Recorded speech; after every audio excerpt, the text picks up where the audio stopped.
Hi all, I am Ashutosh and I am test automation architect with extensive experience in building test automation strategies, test planning, creating different frameworks right from scratch, guiding teams in selecting a right test automation tool, etc. I have completed Tosca Test Architect Level 1 certification and I have experience in using many industry leading tools like Selenium, UFT, Tosca, RFT, SOAP UI, etc. I have also experience in integrating these automation solutions with Jenkins and using Git as a version control system. I am creating this video series for demonstrating and implementing Selenium Hybrid Framework.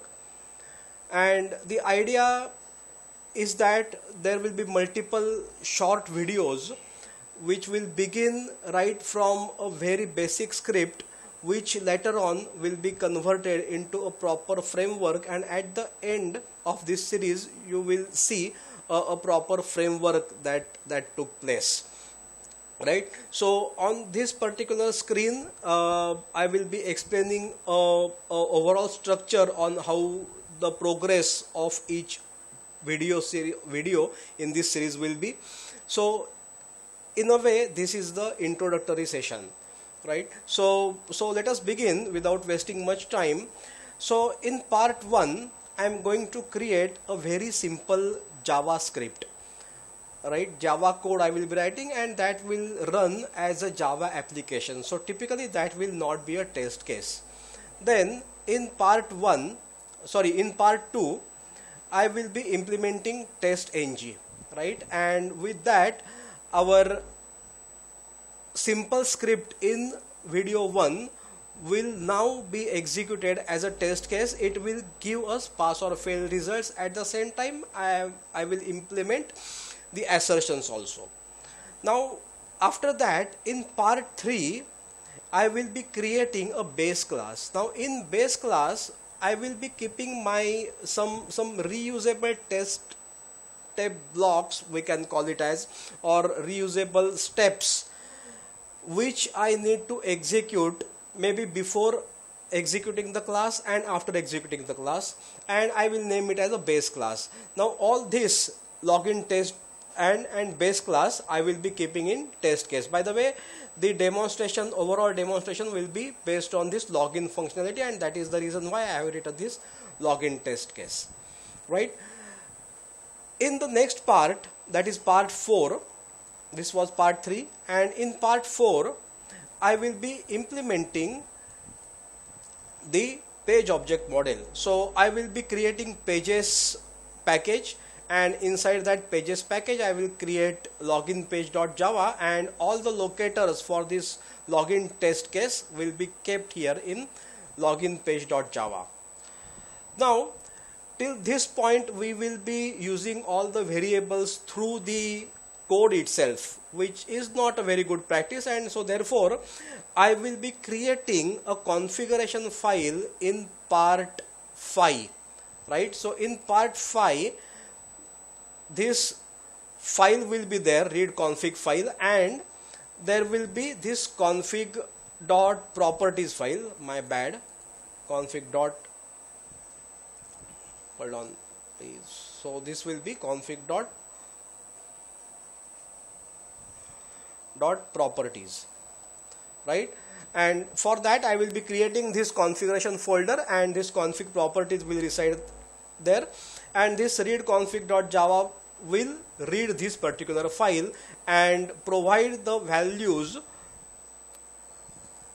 and provide the values to this base class, and in turn from base class login test will consume those, right? So this is the basically idea behind this configuration file. Now up till this point we have been executing our test cases in only one browser, which shouldn't ideally be the case. So user should be able to execute on different browsers, and therefore in part 6 I will be implementing and showing how to execute our test cases in different browsers. Again, till this point, we will see that we have been executing our code right from the Java file, right clicking and selecting option run as test-ng test. But what if we have to execute more number of test cases at the same time as a suite? So we will be implementing this test-ng XML. So I will be showing how to create test-ng XML file, and this test-ng XML file will then execute the test cases, right? Once we implemented the test-ng XML file, we will require a more comprehensive or customized logs, right? And so I will be implementing listeners after that. So these listeners will come in part 8 of our series.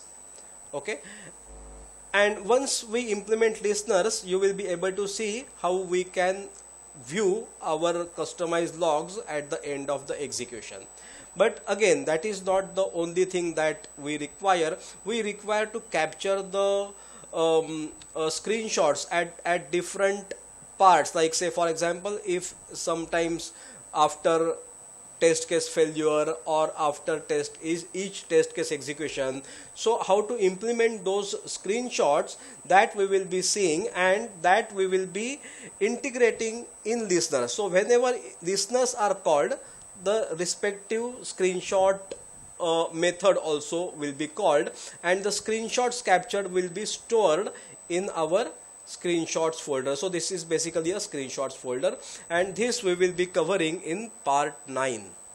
Okay, now after that, what we require is a comprehensive report. So up till now we are executing the test cases, and on the console we are seeing our execution logs or pass or fail results. But it is not only the thing that is required in framework, right? So we have to have a comprehensive framework, and that is the reason we have to have comprehensive reports, and therefore we will be creating the extent reports, right? So our test-ng XML will execute our test cases, and results will be generated. Screenshots will be going into screenshots folder. Then we will see how to run our test cases through this pom.xml file. So pom.xml file will call testng.xml file, will execute all our tests. Again, our reports will run. Now up till this, we are storing all our scripts on our local device or local computer only, right? So we require some version control system, some remote repository, and so for that we will be using the Git. So I will be uploading, or I will be storing all my script or all this entire framework onto this Git repository, right? And then after that video, I will be creating a new video to show how to set up the Jenkins, that is how to create a job in Jenkins, and how to use this pom.xml file in the Jenkins job, and how to execute this framework or our tests by fetching it from the Git repository. So basically this Jenkins will get the scripts from Git, it will execute, again this pom.xml will get executed. It basically calls this test.ng XML file, and again the reports will be generated. But now only this is not the requirement. The last requirement is going to be, whenever I am going to upload my code into this GitHub repository, automatic Jenkins job should get triggered, and for that we will require something called as